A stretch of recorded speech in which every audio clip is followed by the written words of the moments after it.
Okay, listen to me. This is an important technical term in bakery. Oven spring. Once a question was asked, define oven spring.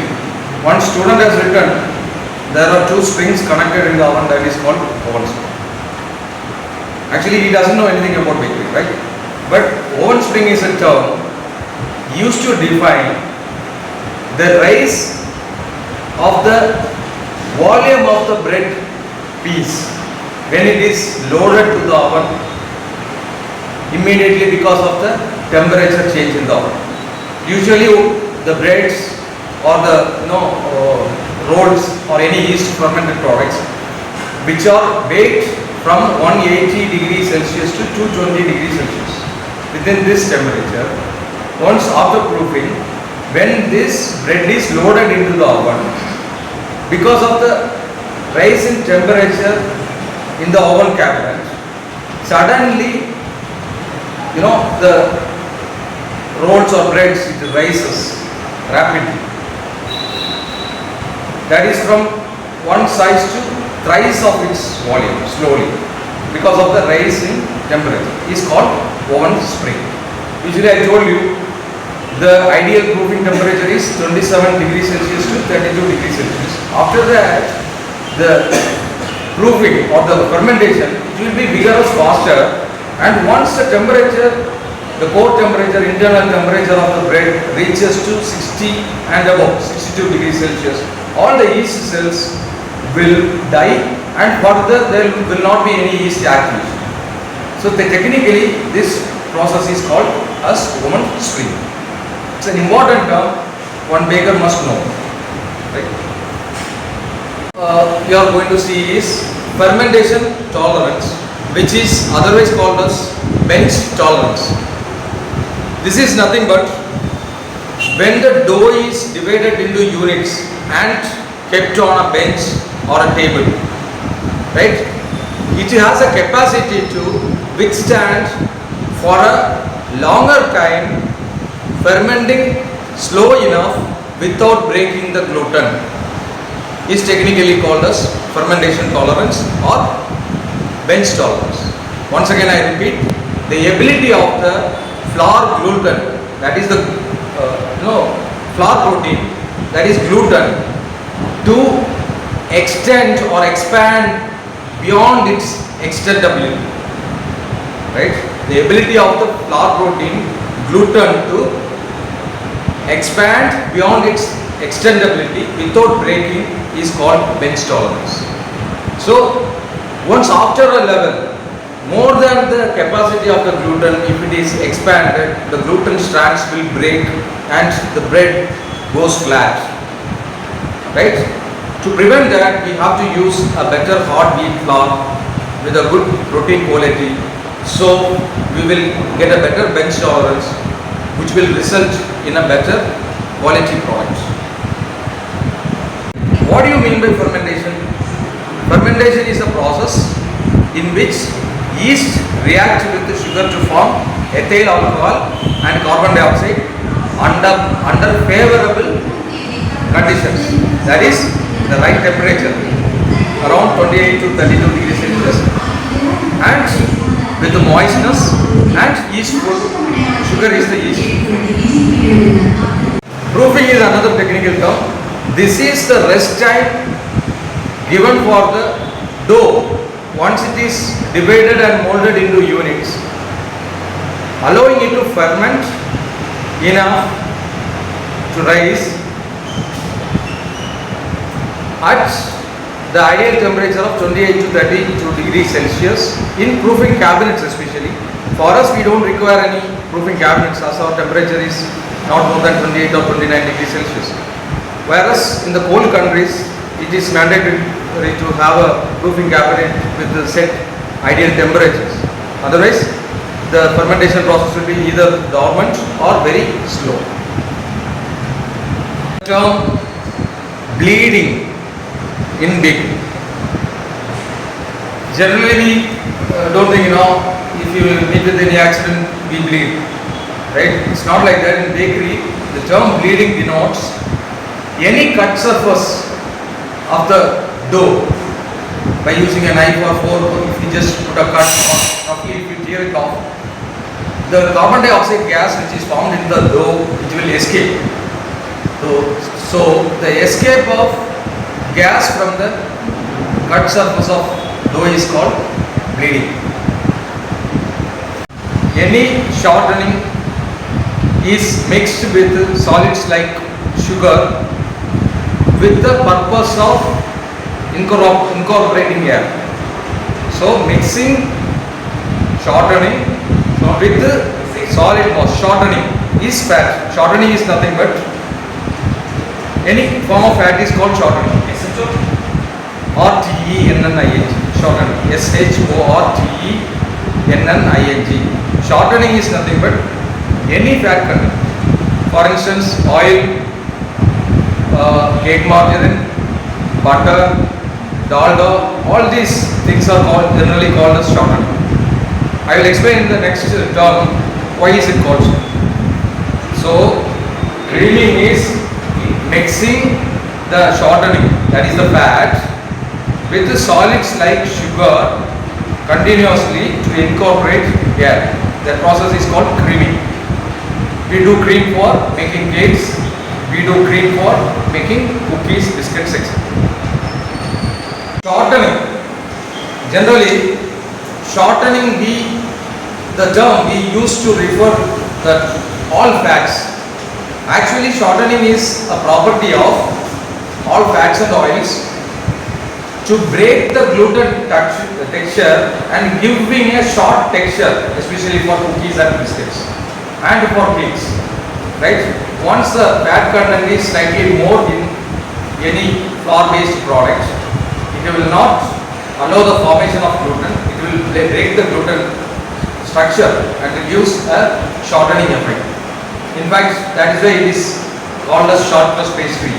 Short crust pastry is the base for all cookies and biscuits. Yeah, and all fats and oils are referred as shortenings.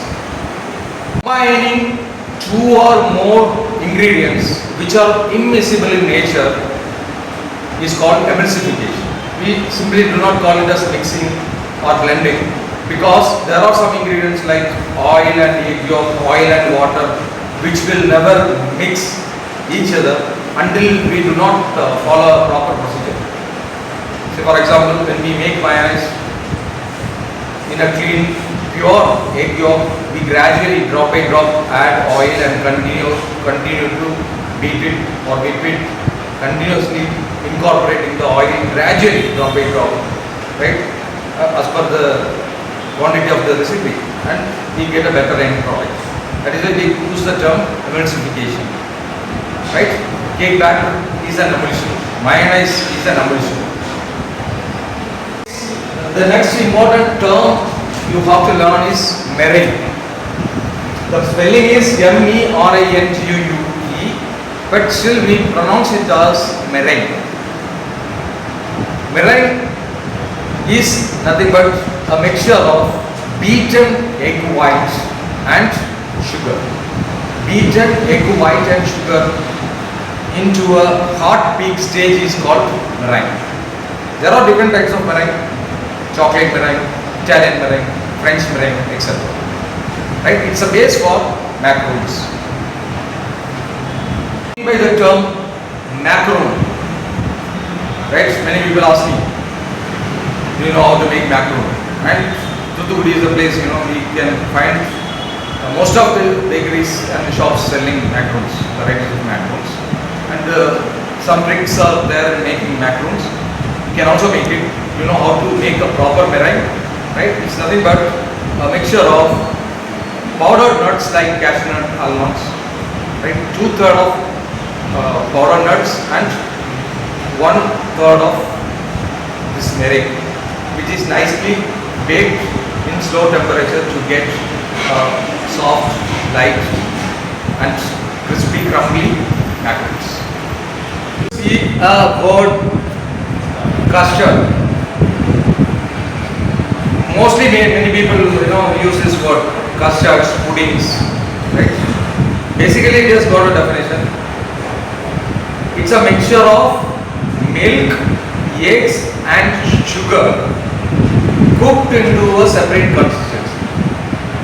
Usually cooked by double boiler or baked, because egg is a ingredient which egg yolk gets coagulated at 72-73 degrees Celsius and egg white gets coagulation at 62 degrees Celsius. So below to the boiling point it has to be cooked.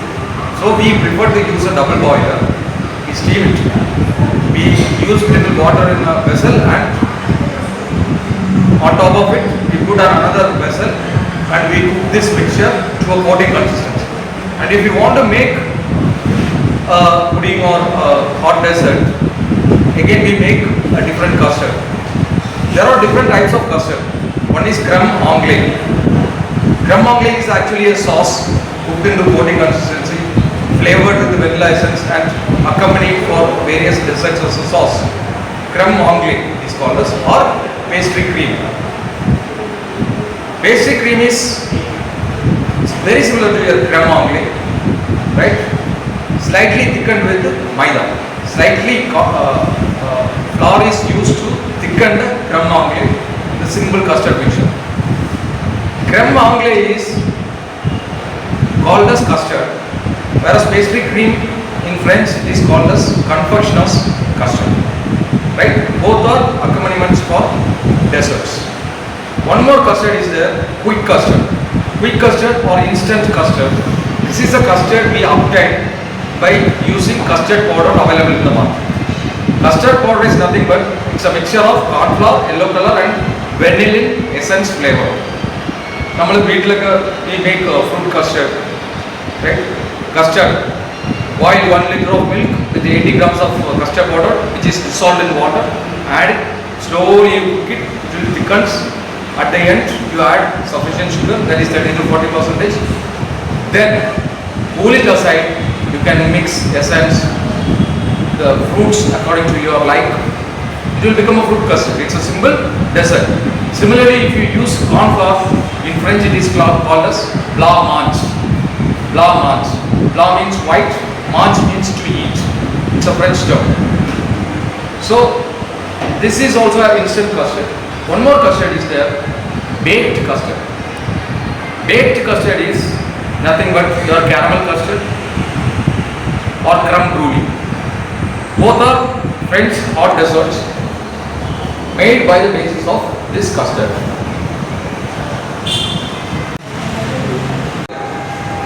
I think many people aware of it, caramel.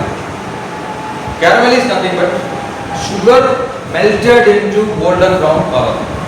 Sugar caramelizes actually 163 degrees Celsius. At this Celsius, slightly golden brown color became.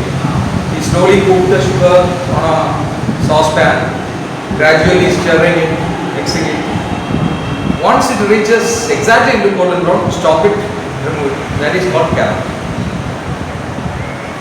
The next one is, people even have a confusion with the butterscotch sauce and caramel sauce. Butterscotch is also with a similar color, but the thing is here, brown sugar, the unpurified sugar which is melted and it is mixed with the butter, so it gives a unique flavor, aroma. So this is called butterscotch. Okay. As I told you, it is similar to your caramel. Blackjack is nothing but sugar melted into very dark brown color or to blackish color is called blackjack. Blind baking means partially baking the tarts, shells or barcodes, shortbread pastries, partially baking. Once the partial baking is done, it is filled with the stuffing, then finished with the final baking. That process is called blind baking. What do you mean by docking? Docking is a term. Docking. It is a term used to describe puncturing holes on the bread or any pastry sheets. before baking. The purpose is, the purpose is to prevent blistering, skin formation of the dough and blister, or over baking, skin formation and blisters. To avoid this, before baking, say for example when we make a pizza base, we use a pizza dougher and dock it. When we make tarts, after molding it, we use a fork and prickle small holes. Yes, or by using a big docker. Is called docking. Okay, is applying or sprinkling a thin film of flour or any icing sugar on the bench before we work on the dough to prevent it from sticking on the table top. Right? Batter has a definition. Generally, we can define as a homogeneous mixture of mass, especially flour, with sufficient quantity liquids, moisture. And there are any moist ingredients of the moistures can be included. Example, flour, egg, milk. This kind of mixtures are mixed into a particular consistency to get a homogeneous mass. If it is with the less, that is below 50% of moisture, then it is called as dough, D-O-U-G-H.